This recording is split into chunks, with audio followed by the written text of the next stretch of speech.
Elasticity demand मतलब जिस demand में इलास्टिसिटी है, इलास्टिसिटी क्या है, इलास्टिक क्या है, रबर है, ठीक है। ये है डॉक्टर, इसको अगर मैं खींचूंगा तो ये नहीं हो रहा है, तो क्योंकि इसमें इलास्टिसिटी नहीं है, इसमें कोई चेंजेस नहीं आ रहा है, ठीक है। लेकिन ये मेरा पैंट है, स्ट्रेचेबल है, इसको मैं खींचूंगा तो ये चेंज हो रहा है, उसका बेस चीज है, उससे ये चेंज हो रहा है ना। हाँ सर। पहले ये इतना साइज का था, अगर मैं खींचा तो ये बड़ा हो गया, तो इस हिसाब से जिसमें चेंजेस होता है वो होता है इलास्टिसिटी, ठीक है। अगर डिमांड में चेंजेस होता है तो हो जाएगा वो इलास्टिसिटी ऑफ डिमांड, ठीक है। लेकिन डिमांड यहाँ पे क्या बोलता है कि desire for a quantity back by relations to buy and agree to pay. लेकिन लॉ ऑफ डिमांड क्या बोलता है, inverse relationship between price and, मतलब ये प्राइस अगर बढ़ेगा तो डिमांड घटेगा। लेकिन ये नहीं बोल रहा है कि कितना प्राइस बढ़ने से कितना क्वांटिटी डिमांडेड वो घटेगा, ठीक है। लेकिन यहाँ पे वो एग्जैक्टली अमाउंट बताया, यहाँ पे ये क्वांटिफाई करेगा, यस सर, क्वांटिफाई करेगा डिमांड को, ठीक है। किसको क्वांटिफाई करेगा, डिमांड को, कि कितना डिमांड चेंजेस हो रहा है, कितना चेंजेस होने से, जो प्राइस का कितना चेंजेस होने से, ठीक है। तो इसका डेफिनेशन लिखो, yes sir. The rate elasticity of demand refers to the rate at which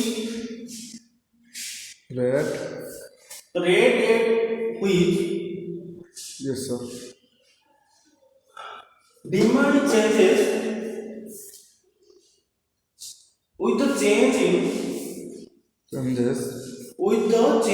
in price and quantity, price and income, हाँ सर। ठीक है। मतलब प्राइस में चेंजेस होने से, इनकम में चेंजेस होने से डिमांड पे क्या असर पड़ रहा है, डिमांड कितना इंक्रीज हो रहा है, कितना डिक्रीज हो रहा है, उसके बारे में इलास्टिसिटी ऑफ डिमांड बताएगा, ठीक है। इसका फॉर्मूला क्या है, ये इलास्टिसिटी को ऐसे लिखते हैं डी, ये डी। तो इसका फॉर्मूला क्या है, change in demand by change in price, ठीक है। Yes sir. ये हो गया तुम्हारा formula.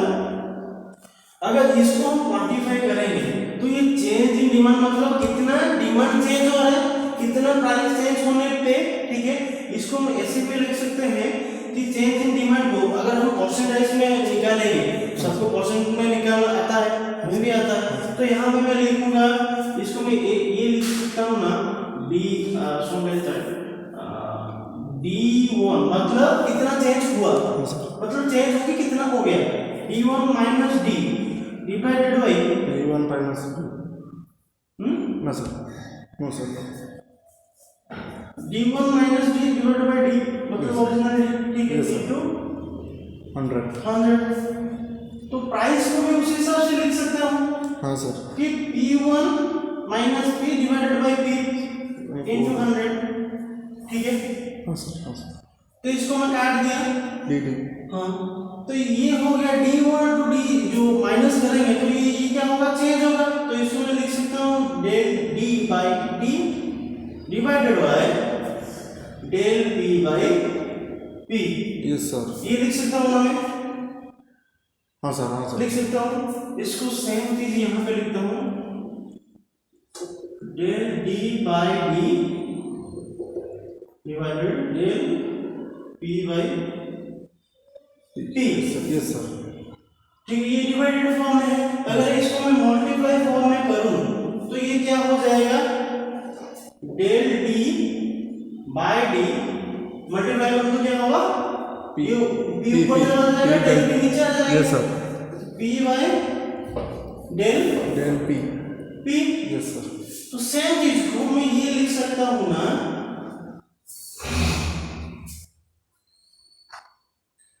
Del D by del B into P by D, yes, ये लिख सकता हूँ, हाँ सर। ये है फॉर्मूला, सेम फॉर्मूला, ये जो है ये भी वही है, ओ यस, ठीक है। ये दो फॉर्मूला लिखो, ये फॉर्मूला कैसे कन्वर्ट हुआ उसको भी लिखो, हाँ सर, हाँ सर, ठीक है, नोट कर लो।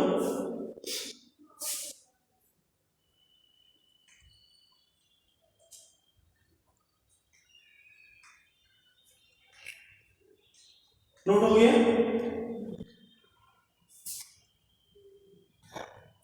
कहीं पे कंफ्यूजन है तो पूछ सकते हो। हो गया सर, हो गया। हो गया ना? अगर हो गया, मैं एक क्वेश्चन दूं, सर दे दीजिए। छोटा सा मैथमेटिकल क्वेश्चन दूंगा।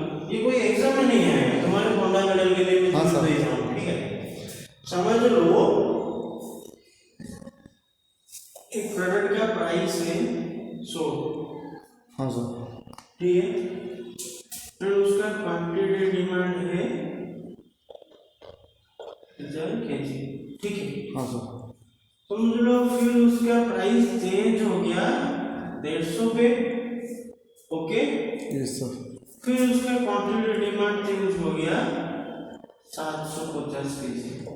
हाँ सर। तो यहाँ पे बताओ, निकाल, यहाँ पे मुझे निकाल के दो elasticity of demand, elasticity of price क्या है?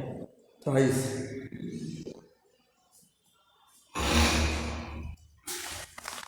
ये जो इलास्टिसिटी ऑफ डिमांड है, इसको ये भी बोल सकते हैं प्राइस इलास्टिसिटी ऑफ डिमांड, ठीक है? हाँ सर। सेम नेम है उसका। तो निकाल के दिखाओ, मैंने फॉर्मूला दे दिया क्वेश्चन। फॉर्मूला दो है, कौन सा फॉर्मूला अप्लाई करके निकालोगे? निकाल के मुझे बताओ, कौन सा बताओ।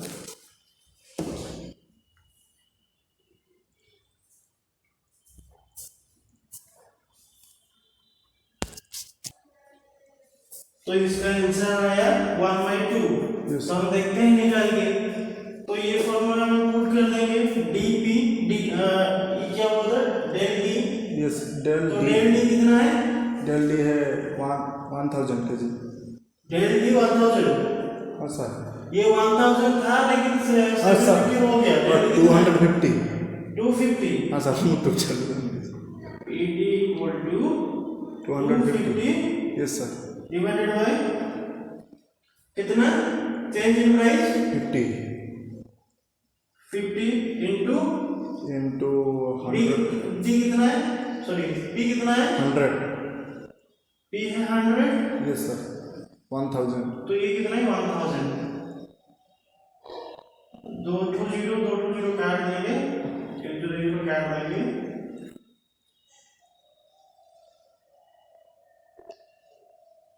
5/10 मतलब 1/2 मतलब 0.5। Yes sir. Answer right answer है।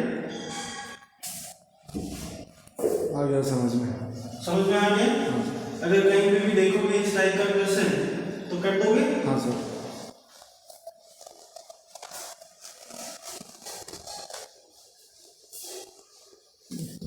और एक क्वेश्चन दो, ट्रिकी क्वेश्चन दो।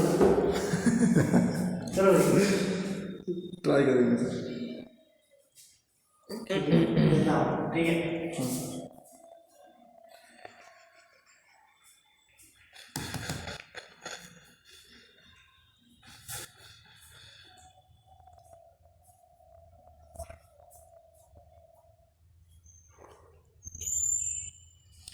मैं बोलूँगा इक्विलिब्रियम प्राइस निकालो, ठीक है? हाँ। सप्लाई दे दिया, डिमांड दूंगा, सप्लाई दूंगा, इक्विलिब्रियम प्राइस निकालना है, ठीक है? हाँ सर। कंज्यूमर इक्विलिब्रियम वाला मैं पूछ रहा हूँ, ओके? तो डिमांड लिख लो, सपोज इक्विलिब्रियम प्राइस में प्राइस सपोज डिमांड लिख लो 1 लाख, 1 लाख।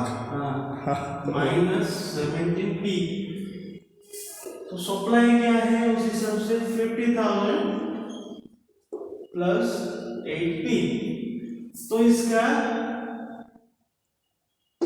इक्विलिब्रियम प्राइस निकाल सकते? नहीं सर, नहीं क्यों नहीं हो? इक्विलिब्रियम प्राइस क्या होता है? सर। इक्विलिब्रियम प्राइस पता नहीं सर। अभी बताया गया ना इक्विलिब्रियम प्राइस क्या होता है। इस साइड से डिमांड दिखा है, उस साइड से सप्लाई दिखा है। हाँ सर। तो क्या हुआ? नीचे में उसको इंटरसेक्ट करते हैं तो वो कंज्यूमर इक्विलिब्रियम आता है। तो कंज्यूमर इक्विलिब्रियम कब होता है? कंज्यूमर इक्विलिब्रियम कब होता है?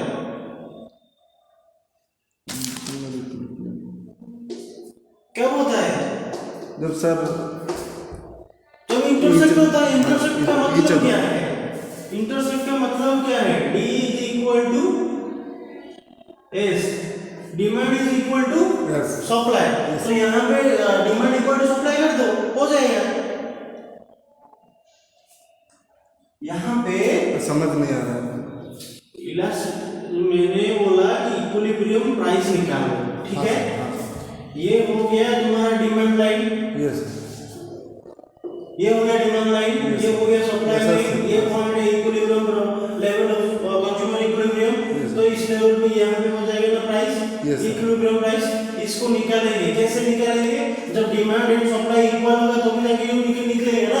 तो यहाँ पे हो गया इक्विलिब्रियम प्राइस का मतलब D इक्वल टू S। तो यहाँ पे D की जगह पे D वैल्यू लिख दो, S की जगह पे S वैल्यू लिख दो, फिर इसको इक्वल करके फॉर्मूला निकाल के उसका प्राइस निकल गया। निकाल के जल्दी बताओ मुझे।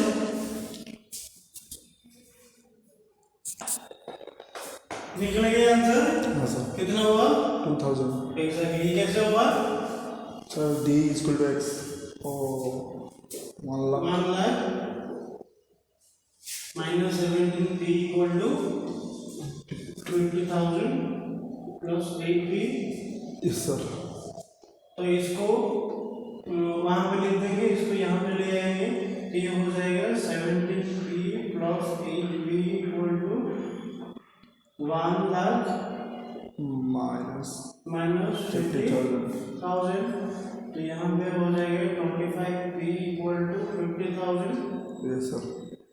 वहाँ पे हो जाएगा P equal to 50,000 divided by 25। ये हो गया 2000 आंसर आएगा 2000। ये हो गया प्राइस। हाँ सर। समझ में आ गया? तो डायरेक्टली हम इसके डिफरेंशिएशन भी जानते हैं। तो इलास्टिसिटी ऑफ डिमांड कितने टाइप का होता है, कितना टाइप्स, ठीक है? Yes sir. इलास्टिसिटी डिमांड समझ में आ गया ये कांसेप्ट क्या है? फिर हम आते हैं पूरा टाइप्स के बारे में। पहले आता है परफेक्टली इलास्टिक ऑफ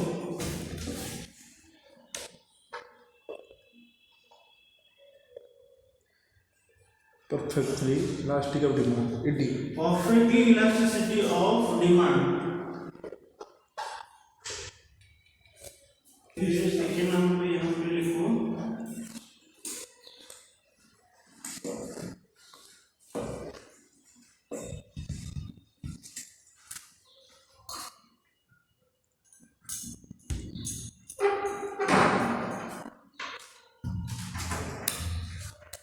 क्या लिखा sir? perfectly inelasticity of demand, perfectly elasticity of demand, perfectly inelasticity of demand।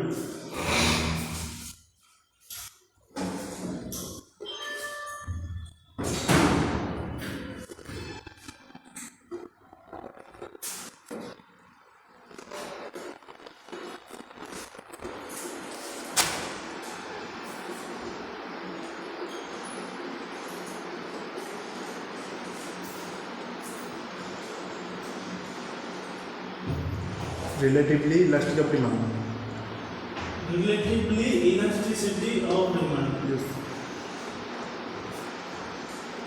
relatively मतलब relative yes sir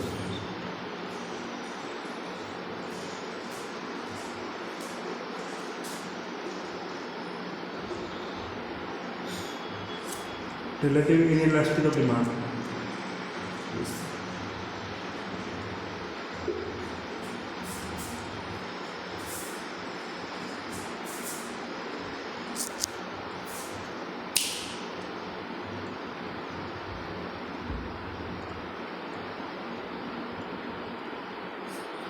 बाकी नंबर पे unitary of demand unitary elasticity